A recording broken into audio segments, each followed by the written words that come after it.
Bonjour à tous et bienvenue sur la chaîne YouTube de Cryptost Academy pour une nouvelle vidéo d'analyse on-chain. Je suis le professeur Chen et comme à notre habitude, nous allons nous intéresser à différentes dynamiques relatives au blockchain ou au marché. Aujourd'hui, on va faire une vidéo en duo, à la fois en observant le marché du BTC et le marché de l'Ether d'un point de vue à long terme et à la fois en s'intéressant à la performance des ETF spot aux États-Unis, que ce soit pour le Bitcoin ou pour l'Ether. Vous allez voir qu'il y a vraiment différentes dynamiques qui sont à mettre en place actuellement et qui méritent d'être étudiées. Mais avant, je vous incite à aller nous soutenir sur la chaîne YouTube de Cryptost Academy directement en vous abonnant et en activant la petite cloche. Pour vous, ça fait pas énormément de différence. Pour nous, c'est vraiment un énorme soutien. Si vous appréciez les contenus qu'on vous propose, que ce soit tous les mardis midi avec les analyses techniques de Vincent Gann ou moi-même avec les analyses on-chain un jeudi sur deux, eh bien n'hésitez pas à nous le faire savoir, que ce soit en commentaire, que ce soit en partageant et en likant nos vidéos, et surtout en soutenant la chaîne, en vous abonnant. Ça mange pas de pain et je vous assure que ça fait une énorme différence. Maintenant, on va faire un petit tour rapide par le cours du Bitcoin qui continue sa stabilisation au niveau des 100 000 $. On arrive à se stabiliser à peu près au niveau de ses cours. On est vraiment pour l'instant en train d'avoir un comportement très similaire à début 2024 avec une consolidation qui fait suite à une énorme phase, de très forte volatilité haussière où on était passé d'un prix d'à peu près 70 000 $ quasiment aux 90, 100 000. Et là on est en train de consolider avec une certaine volatilité baissière, pas mal de positions longues qui ont été liquidées notamment ce week-end. Le marché qui a été racheté mais qui pour l'instant est encore en train de redescendre. Donc bon, on est en train de consolider aux alentours d'un range qui se situe entre les 90, les 105, 108 000 $. Pour l'instant, on est sur une phase de stabilisation après une phase d'expansion. Rien de bien alarmant, rien de bien grave, on est juste en train de poser un nouveau range.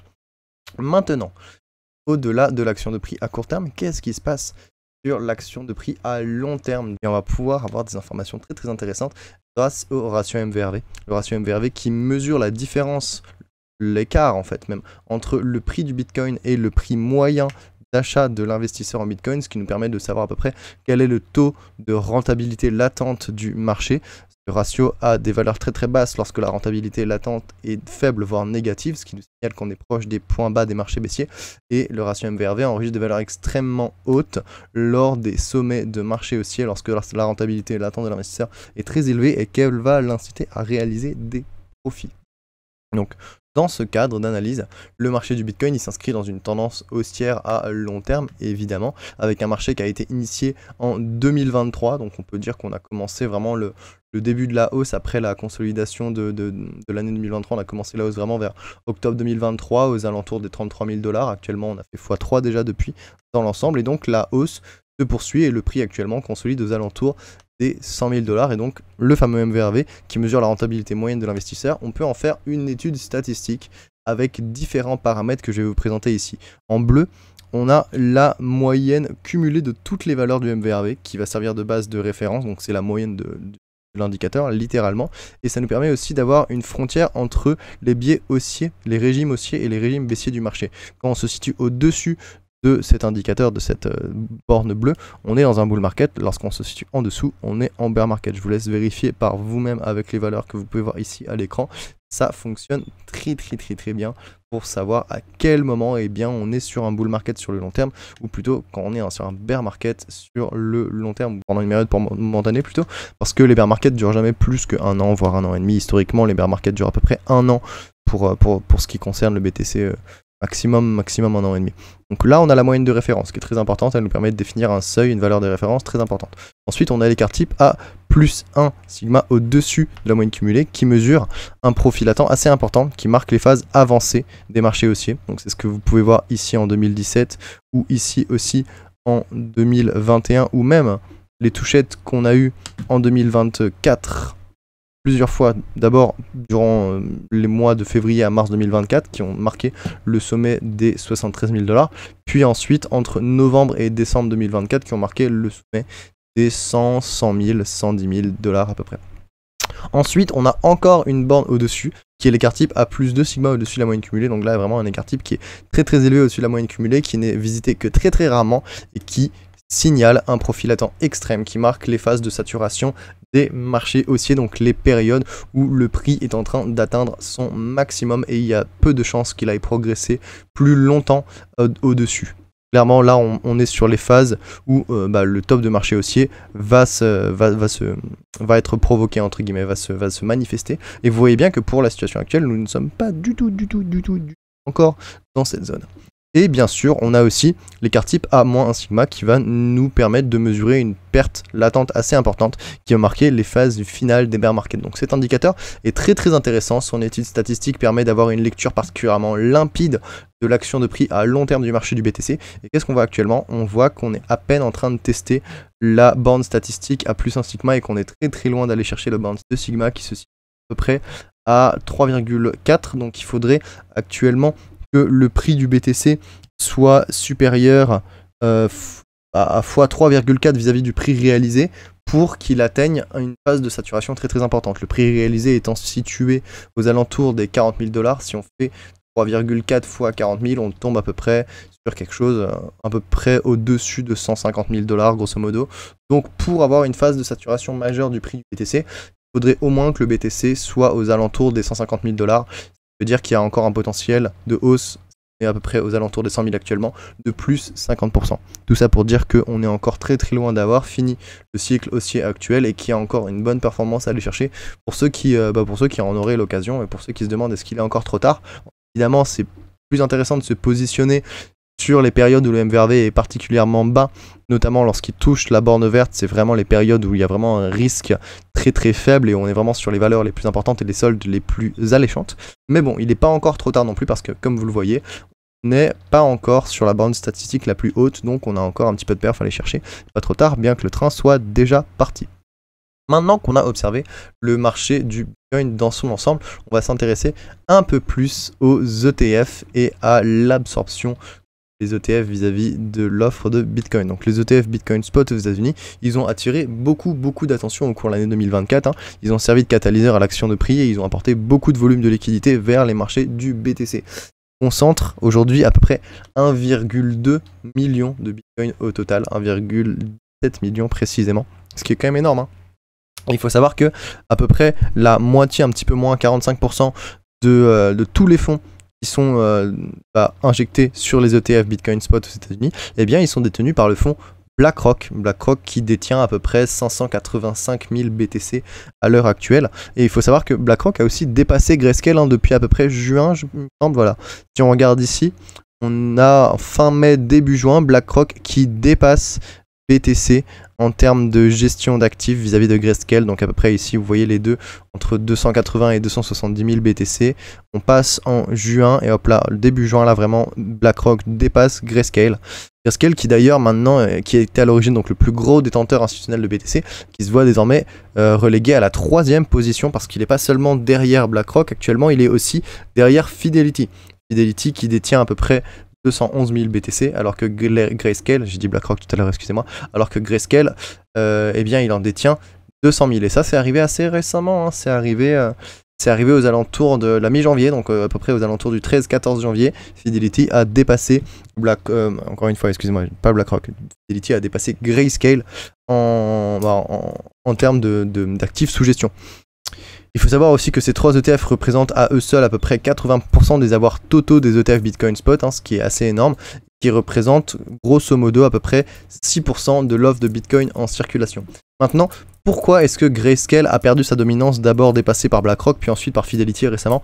Simplement parce que Grayscale avait des frais relativement élevés, des frais qui allaient à 2 à 3% si mes souvenirs sont bons, je me souviens plus exactement, alors que les ETF proposaient des frais qui étaient inférieurs à 1%. Donc évidemment, si vous voulez avoir un service équivalent à frais réduits, vous n'allez pas aller chez Grayscale, vous allez aller chez BlackRock ou Fidelity qui proposent des frais vachement plus bas.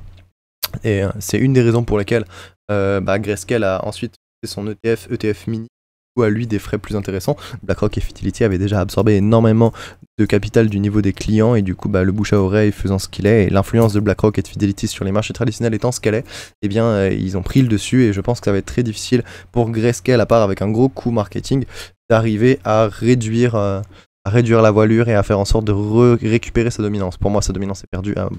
Pour le moment je ne vois pas comment est-ce qu'elle pourrait être récupérée.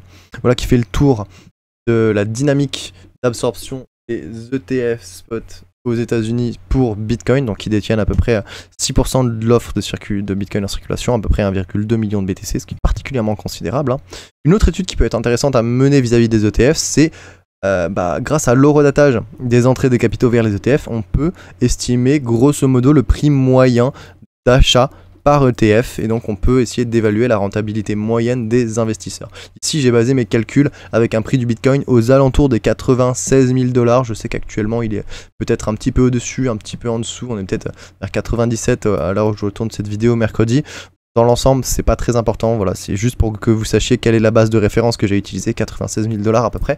Et en utilisant cette valeur, on se rend compte que le coût de base moyen d'achat de BlackRock étant de 69 305 $, et bien l'investisseur moyen de BlackRock a une rentabilité moyenne d'à peu près plus 40, plus 39%, ce qui est déjà très très bien. Le coût de base moyen pour Fidelity, il est de 61 000 à peu près dollars, 61 200, ce qui donne une rentabilité de plus 57%, c'est quand même assez important, hein, c'est quand même costaud, hein.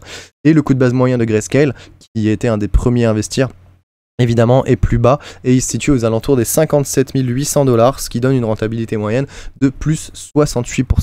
Il y a des investisseurs de la finance traditionnelle qui ont investi sur les ETF l'année dernière, il y a à peu près un an, et qui actuellement sont au moins en profit de plus 40%. Je ne sais pas si vous vous rendez compte à quel point c'est une performance qui est extrêmement importante et qui est particulièrement prometteuse pour les investisseurs traditionnels qui ont l'habitude potentiellement d'avoir du plus 5 à plus 10% par année. Déjà c'est colossal. Là c'est plus 40% minimum, parce qu'on peut aller à quasiment plus 68 si, pour ceux qui étaient avec Grayscale avant. On peut voir que vraiment la performance elle est très très importante. Bien que si la rentabilité de Grayscale est la plus performante, eh bien c'est aussi un des ETF, comme on l'a expliqué juste avant, qui est le moins prisé du moment. Donc en fait ça ne veut pas dire nécessairement qu'il y a beaucoup d'activité, et en fait l'activité d'achat sur les ETF de BlackRock elle est près de 3 fois supérieure en termes de volume, hein, qui explique aussi pourquoi le coût de base de BlackRock est plus élevé, parce qu'il est influencé par les entrées de capitaux les plus récentes. Plus il y a des achats, en fait, si vous mesurez l'écart entre le coût de base de BlackRock et le prix, plus il y a des achats, plus le coût de base va se rapprocher évidemment du prix actuel. Plus il y a de volume d'achat, plus le coût de base va être rapproché, parce que c'est une moyenne qui va tendre vers la valeur spot du marché s'il y a de plus en plus d'achats simplement. Donc voilà qui fait le tour pour les ETF Bitcoin Spot et leur rentabilité. Donc, BlackRock tient le marché pour l'instant, c'est eux qui gèrent.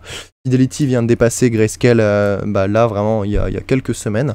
La rentabilité de tous les ETF majeurs est positive et de très très loin, vraiment minimum plus 40%, voire plus 65-70%. On est sur des rendements qui sont colossaux. Donc le marché de Bitcoin pour l'instant se tient relativement bien, hein, que ce soit sur la tendance de fond du Bitcoin en soi et sur le marché des ETF qui sont pour l'instant assez performants.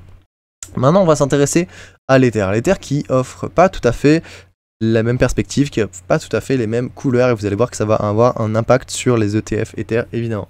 Donc le marché de l'Ether, de son côté, il s'inscrit dans une stagnation à long terme, avec les prix qui n'ont même pas pu franchir les chape de plomb qu'on avait, enfin les zones de résistance qu'on avait enregistrées, qui avaient été établies depuis le cycle de 2021-2022. Donc en gros, on n'a pas réussi à franchir les 4000 voire 5000 $. On a vraiment du mal à aller chercher plus haut, hein, vous le voyez actuellement. On a une espèce de résistance ici. Même si le prix fait des plus bas de plus en plus bas, on ne peut le nier, et bien pour l'instant la résistance elle est encore énormément sous pression.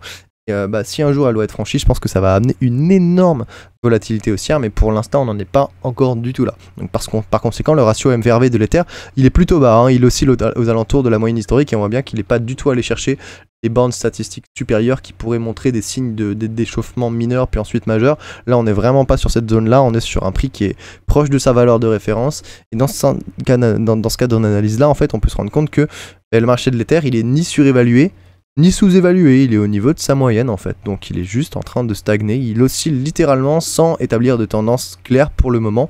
Et pour atteindre au moins son écart type à plus 1 sigma, ici en jaune, il faudrait que les prix de l'Ether montent aux alentours des 8000 $, et puis 14 000, voire un peu plus, entre 14 et 16 000 pour atteindre l'écart type à plus de sigma, sachant qu'on a un prix actuel de l'Ether qui se situe aux alentours des 3000, peut-être un peu moins, 2700. Donc voilà, pour aller chercher la bande statistique supérieure, il faudrait qu'il fasse x4. Pour aller chercher la bande statistique encore supérieure, vraiment celle au-dessus, il faudrait qu'il fasse au moins x7. Donc il y a des perspectives de rendement très intéressantes sur l'Ether, si jamais un jour il décide à faire quelque chose. Parce que toute la performance qui n'a pas été réalisé, qui n'a pas été généré, c'est de la performance potentielle qui pourrait être très intéressante à aller chercher plus tard si les prix commencent à adopter une tendance haussière. Mais pour l'instant, on est sur une stagnation qui n'est pas très alléchante. Ça a un impact sur les ETF en fait. Hein.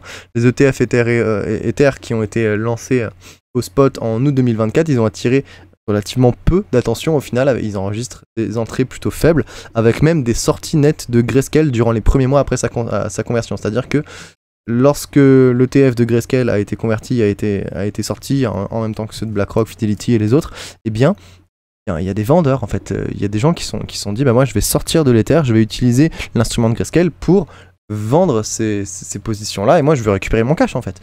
C'est quand même un truc qui est assez important. On voit bien ici la position de Grayscale qui diminue au début et qui en fait maintenant représente quasiment plus rien. Vraiment, ça a été absorbé par BlackRock de manière assez importante. Et Grayscale, pour l'instant, continue parce que là on est sur une échelle logarithmique. Hein, il ne faut pas l'oublier. Mais dans l'ensemble, Grayscale est encore devant, mais leur position a vraiment diminué. Ils sont passés de 2,7 millions sous gestion en volume d'Ether à 1,3 million. Donc ils ont chuté de quasiment 50%. Leur activation a ajusté de 40% alors que BlackRock était à 2100 Ether, 210 000 Ether au début et maintenant ils sont à 1 million. Donc en gros, BlackRock a récupéré quasiment 1 million de Grayscale et d'autres potentiellement investisseurs. Donc actuellement, les ETF Ether Spot aux États-Unis, ces instruments, concentrent à quasiment 3,7 millions d'Ether, dont un peu plus de la moitié sont détenus par Grayscale qui reste du coup en pole position, mais qui est suivi de près par Fidelity et par BlackRock, surtout par BlackRock. Hein. Fidelity pour l'instant en fait non, pas tant que ça. Fidelity représente la moitié à peu près de ce que représente BlackRock et Grayscale est encore un petit peu au-dessus. Mais dans l'ensemble, ces trois ETF, encore une fois, représentent à eux seuls quasiment 95% des avoirs des ETF Ether Spot, avec Grayscale Mini aussi qui est pas très loin, et qui regroupe à peu près au total 3% de l'offre d'Ether en circulation. Donc c'est pas non plus énorme, hein, c'est à peu près 3,7 millions d'Ether, comme on l'a dit précédemment, c'est pas non plus quelque chose d'extrêmement important. Donc on voit bien qu'il y a une absorption de 6% de l'offre totale de Bitcoin, ce qui inclut énormément de capitaux, parce qu'un million de BTC, faut multiplier par le prix actuel. Si on fait 1 million fois 100 000, du coup on se retrouve avec 1,2 milliard de dollars, donc c'est quand même costaud hein, dans l'ensemble. Même bien plus que ça en fait. Si je dis 100 000, ça fait bien plus qu'un milliard. 1 million fois 100 000, ça fait 100 milliards. Jusque là, tout va bien. Donc on a à peu près 6% de l'offre de Bitcoin qui a été absorbée. Et par contre, pour l'Ether, on a à peine 3%, si le graphique veut bien charger. Parce que c'est moi qui suis parti un petit peu plus bas. On a à peine 3% de l'offre d'Ether qui est en circulation avec 3 millions d'Ether, sachant qu'un Ether vaut actuellement à peu près 2000. Donc en gros, 3 millions x 2, donc ça fait à peu près 6 milliards. Donc on a vraiment un marché qui représente à peu près 6 milliards de dollars ici, alors que l'autre représente, je sais plus ce qu'on a dit avant, mais au moins une centaine de milliards. Donc c'est vraiment énorme. Énorme la différence qu'il y a entre la capitalisation des ETF Ether et la capitalisation des ETF Bitcoin et l'intérêt qu'il y a pour l'Ether alors que l'intérêt qu'il y a pour Bitcoin alors que l'Ether lui pour l'instant il fait un peu pâle figure d'un certain point de vue. On peut aussi estimer le prix d'achat moyen des ETF Ether Spot évidemment en se basant sur un prix actuel d'à peu près 2500 $, que j'avais enregistré entre 2500 et 2700, mais bon on va dire 2500 pour les biens de la cause, et le coût de base moyen de Fidelity est d'à peu près 3400 $, donc ce qui nous donne une rentabilité moyenne de moins 26%. Pour BlackRock, c'est 3300 $, donc une rentabilité moyenne de moins 24%. Et pour Grayscale, c'est un coût de base de 2820 $, grosso modo, ce qui nous donne une rentabilité moyenne de moins 11%. Donc, contrairement aux ETF Bitcoin Spot qui ont particulièrement bien performé, eh bien les capitaux investissent sur l'Ether, ils n'ont pas performé du tout. Ils ont même sous-performé le marché. C'est quand même fou de se dire ça. Et donc, on voit bien que la performance de l'Ether, elle est quasiment négative en fait. Il se passe quasiment rien. Voir les capitaux sortent de l'Ether et sortent des ETF Ether aussi. Bon, pour l'instant, il y a encore un petit peu d'accumulation, mais on voit bien que dans l'ensemble, c'est pas jojo. C'est pas jojo du tout. Et la perte latente modérée qu'on a sur Grayscale actuellement, elle se situe aussi par la faible popularité du coup de cet ETF, qui pour l'instant a un coup de bas relativement bas parce qu'il n'y a pas beaucoup d'achats qui se créent dessus. Et donc les ETF de BlackRock qui sont plus actifs, ils ont un coût de base qui est plus élevé, ce qui augmente les entrées de capitaux les plus récentes évidemment, mais ce qui explique aussi pourquoi la rentabilité est plus faible. Hein. À partir du moment où les prix ont commencé à corriger en décembre, on est très vite aussi aux alentours du coût de base moyen des ETF, des achats d'ETF pour BlackRock et Fidelity, et à partir de la mi-janvier on est passé en dessous. Donc à partir de la mi-janvier, les acheteurs des ETF Ether pour Fidelity et BlackRock, eh bien ils étaient déjà sous l'eau. Donc ça veut pas dire que le prix va pas à un moment donné à un autre remonter et qu'ils vont sortir la tête de l'eau, mais pour l'instant la situation est pas folle en fait quoi. c'est comme ça. C'est la performance de l'Ether, elle est pas ouf, elle attire pas énormément de capitaux et du coup les ETF Ether, qui devaient être un catalyseur énorme pour le prix de l'Ether, ils ont fait flop. Voilà, le soufflet s'est dégonflé, littéralement. Voilà, qui fait le tour de ce que je voulais vous présenter aujourd'hui. Bien sûr, si vous appréciez ce type d'analyse, vous pouvez retrouver l'article gratuit directement sur le site de Cryptost, où il y aura des annotations avec du texte, un petit peu plus de choses pour vous donner plus de matière, et peut-être que vous aurez envie de le lire, peut-être qu'il y en a qui mémorisent mieux comme ça. Pour ceux qui seraient abonnés à Twitter ou ceux qui utiliseraient Twitter, n'hésitez pas bien sûr à aller lire et partager le thread que j'ai publié hier. Ça me donne énormément de force de savoir que vous appréciez, que vous commentez et que vous partagez ces threads. Bien sûr, n'hésitez pas à nous soutenir en vous abonnant et en activant la cloche sur la chaîne YouTube de Cryptost Academy. Et si vous voulez plus loin et avoir un accompagnement personnalisé pour ne rien rater des opportunités que présente ce bull run sur tous les airdrops qu'il ne faut pas louper et sur comment sécuriser votre capital, eh bien vous pouvez nous rejoindre Cryptost Academy directement avec un mois de test gratuit. Si vous n'êtes pas satisfait du produit, vous serez simplement remboursé, il n'y a pas du tout de problème, Je comprends que ça ne convienne pas à tout le monde comme type d'accompagnement. Et si vous avez apprécié et que vous voulez continuer avec nous, eh bien vous aurez moins 20% sur le premier mois, donc ce sera toujours ça de prix, c'est cadeau, avec le code PROF20. Donc n'hésitez pas à nous rejoindre. C'est le Prof Chain, j'espère que cette analyse vous a plu et on se retrouve dans 2 semaines pour une nouvelle vidéo d'analyse on chain. A bientôt.